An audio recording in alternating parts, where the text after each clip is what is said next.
법원 행정처 소속 부장판사가 성매매를 하다가 경찰의 현장 단속에 적발됐습니다. 서울 역삼동의 한 오피스텔에서 성매매를 하다 현장 단속에 나선 경찰에 붙잡힌 겁니다. 경찰 조사 과정에서 A 부장판사는 신분을 밝힌 뒤 성매매 혐의를 시인한 것으로 전해졌습니다.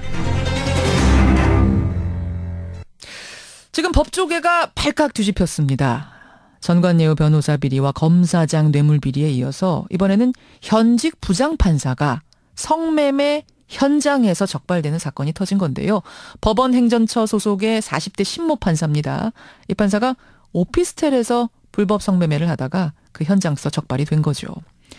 안 그래도 연이어 터지는 비리들 때문에 법조계의 도덕성이 도마에 오른 상태인데 이번에는 이렇게 현직 부장판사까지 사건에 휘말리면서 법조계 분위기가 상당히 뒤숭숭합니다. 자, 오늘 이 문제 좀 짚어보죠. 먼저 현장을 취재한 CBS 보도국 송영훈 기자 연결이 돼 있습니다. 송 기자. 네, 보도국입니다. 예, 이 판사 처음 적발이 된 게 이게 화요일인데 판사의 신변 처리 문제를 놓고 어제 법원 입장이 나왔다고요? 예, 나왔습니다. 예. 당시 부장판사가 휴가 기간이었는데요. 예. 부장판사는 사건 발생 다음 날인 수요일 바로 사직서를 제출했습니다. 하지만 대법원에서는 이를 바로 받아들이지 않고 보직을 변경한 뒤 징계 절차를 밟겠다는 입장입니다. 예, 사직서를 제출하고 이제 털고 나가지 못하게. 그렇습니다. 경찰 조사를 받은 이상 바로 사직 처리는 할 수 없고 보직을 변경한 뒤에 혐의가 사실로 드러나면 징계를 하겠다는 것입니다. 징계를 하겠다. 근데 저 성매매 현장에서 적발이 된 건데 이게 아주 우연한 적발이었던 겁니까? 예, 그렇습니다. 사건이 발생한 건 이번 주 화요일 밤 11시였습니다. 예. 신모 부장판사는 당시 휴가 기간으로 알려졌는데 부장판사는 경찰 진술에서 술을 먹고 나서 성매매 전단지를 보고 연락을 해 서울 강남구 역삼동에 위치한 오피스텔에서 성매매를 했다고 진술했습니다. 그러니까 술 마시고 길거리를 걸어가다가 그 전단지를 봤다? 예, 경찰은 통상적으로 나가던 단속에 부장판사가 우연히 적발된 것이라고 설명하고 있습니다.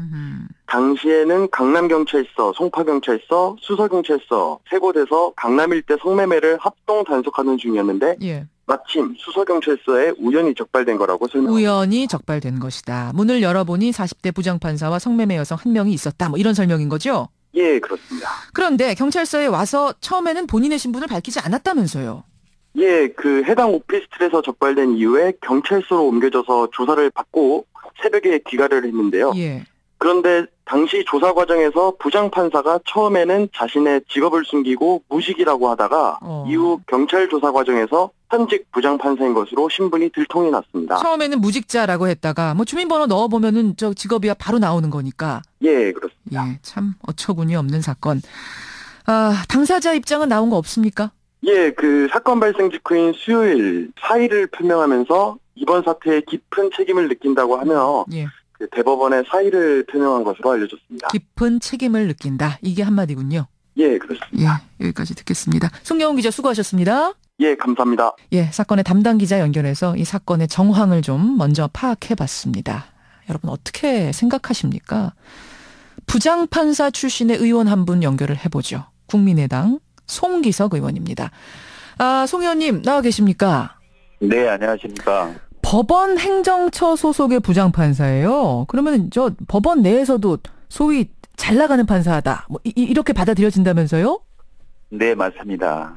왜냐하면 우리 그 대한민국 전체 법관의 인사를 담당하는 거죠. 그러니까 보직이라든가 예. 승진을 정하는 그런 업무입니다. 그러니까 나름 검증을 거쳐서 재판 능력에다가 예. 행정 업무 능력까지 인정받은 뭐 그런 사람이라고 보면 됩니다. 재판 능력에다가 행정 업무 능력까지 인정받은, 그래서 동료 법관을 평가하고 승진안을 만들고 이런 일을 하는 판사, 그것도 부장판사. 그렇습니다. 그런데 그런 판사가, 그러니까 법원에서 어떤 중추적인 역할을 하는 판사가 불법 성매매 현장에서 적발이다. 이게 참 법조인 출신으로서, 판사 출신으로서 듣고 어떠셨어요? 정말 그런 내용의 뉴스를 접하고 예. 믿을 수 없을 만큼 정말 황당하고 충격적이었습니다. 더더군다나 지난 1일 양승태 대법원장께서 그 로스쿨 출신 신임 법관 임명식에서 예. 법관은 국민으로부터 믿음을 얻기 위해 개인이 누릴 수 있는 자유와 욕구를 자제하거나 포기하기도 해야 된다고 이제 말한 지 하루 만에 예. 이런 사고가 참 터져서 예. 부장판사 출신 국회의원으로서 정말 참담한 심정입니다. 그래요. 법관은 그 어떤 직업인보다 좀 높은 도덕성과 청렴성이 요구되는데 정말 본부를 망각한 개인적 일탈로도 볼 수 있지만 예. 그래도 사법부만큼은 다를 것이다 이렇게 생각했던 바로 그거죠. 예, 사법부만은 다를 줄 알았는데 마지막 보루라고 생각했는데 그렇습니다. 그런 분들이 받았을 충격을 감안하면 정말 심각한 위기라고 생각합니다. 참담하다 그 단어가 딱 맞습니다. 이 판사가 뭐 직접적으로 정말 성매매 판결을 지금 하는 사람인지는 모르겠지만 어쨌든 판사라면 넓게 봤을 때 성매매에 대해 판결을 하는 사람이잖아요. 예, 맞습니다. 근데 밤에는 불법을 저지른 그 사람이 낮에는 그것을 판결하는 판사봉을 잡는 지금 이런 상황 아니겠습니까?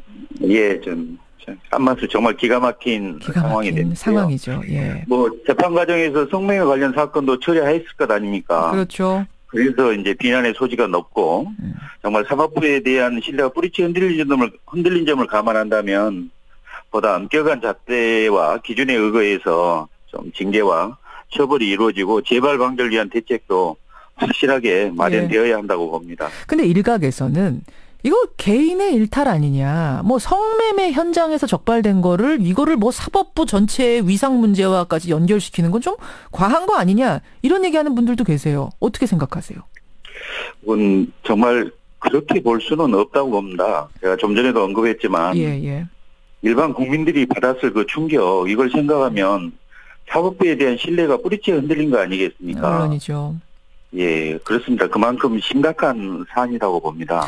또 일각에서는 이 판사가 성접대를 받은 것도 아니고 자기 돈 내고 성매매를 한 거면 그래도 감안해줘야 되는 거 아니냐 뭐 이런 동전론적인 시각도 있더라고요. 아주 일부에서. 그거 어떻게 생각하세요? 예, 물론 국가에 따라서 성매매에 대해서 이게 양성화하는 국가도 있지만 대한민국은 이걸 불법으로 보고 있고 실제로 이제 처벌들이 많이 이루어지고 있습니다. 우리는 법치주의 국가고 거기에서 성매매는 지금 불법 아닙니까? 그리고 그 법을 다루는 사람이 판사고요. 네, 그렇습니다. 예. 뭐 그렇게 생각한다면 이게 지금 감안해줄 상황은 아니란 말씀이신 거죠? 예, 그렇습니다. 게다가 이번 일이 처음이 아닙니다. 지금 2011년에 보면은 서울고법의 한 판사가 출근길에 지하철 2호선에서 한 여성을 성추행했다가 경찰 조사 받은 적이 있고 그런 상황에서 이번 건이 또 터진 거고요. 또 얼마 전에는 홍만표 변호사 정관예우 비리 논란 있었습니다. 그때 이제 등장했던 사람이 부장판사 출신의 변호사 최유정 변호사가 등장했던 거죠. 사실은 국민의 충격과 불신이 더 클 수밖에 없는 건 법조 3륜하면 검사, 판사, 변호사인데 지금 마지막 보루 판사까지 다 무너진 건가? 이런 생각들을 하시거든요. 어떻게 생각하세요? 뭐 지적하신 대로 법조 3륜 모두 다 정말 국민의 면목이 없을 정도로 심각하게 추락하는 모습을 보였고요. 예. 그만큼 법조에 대한 국민의 신뢰도도 추락했습니다. 법치주의는 그 민주주의의 가장 중요한 가치 중 하나입니다. 그런데 그 법치주의를 유지하는 중심축인 법조 전체에 대한 신뢰가 무너진다면 민주주의 위기가 올 수 있습니다. 예. 기회에 모든 법조인들이 대우각성하고 정말 뼈를 깎는 그런 그 개혁 이루어져야 합니다. 물론 변호사, 검찰은 물론이고 법원도 구체적인 방안을 내놓고 국민이 수긍할 때까지 노력해야 된다고 봅니다. 또한 국회에서도 여야가 머리를 맞대어서 법조 신뢰를 회복할 수 있는 그런 최선의 방안을 도출하고 이를 법제화해야 된다고 봅니다. 법원 같은 경우, 그러니까 판사들에 대해서는 어떤 지금 감찰 기능 같은 게 없습니까? 감찰하는 사람 없어요? 예, 현재 우리 법원에는 그 윤리 담당관 제도가 있습니다.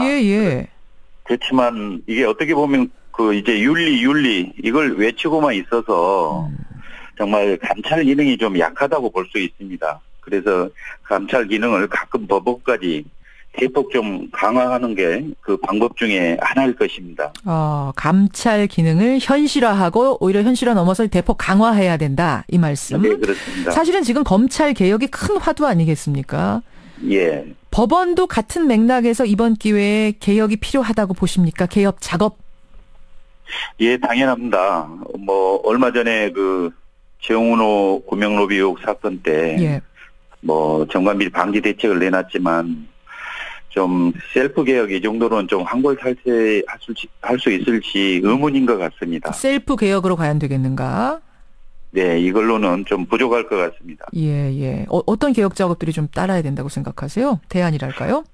지금 대한민국에는 약 3천여 명의 법관이 있습니다. 예. 앞으로 법관 선발할 때 물론 이제 경력 법관을 선발하게 되겠지만 더 엄격하게 도덕성을 검증해야 되겠죠. 예.